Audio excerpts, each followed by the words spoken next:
নীলফামারীর জলঢাকায় bus minibus শ্রমিক union, micro শ্রমিক ইউনিয়ন, ট্রাক শ্রমিক ইউনিয়ন, লেবার শ্রমিক ইউনিয়ন সহ বিভিন্ন শ্রমিক সংগঠনের উদ্যোগে যথাযোগ্য মর্যাদায় 16 ডিসেম্বর মহান বিজয় দিবস পালন করা হয়েছে।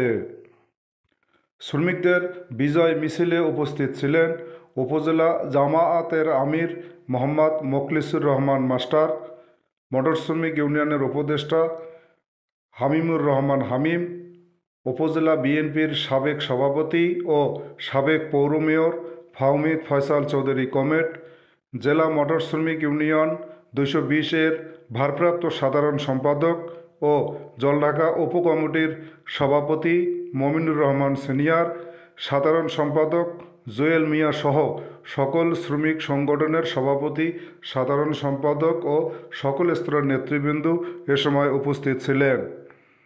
মনিরুজ্জামান লেবু, নিউজ, জলঢাকা।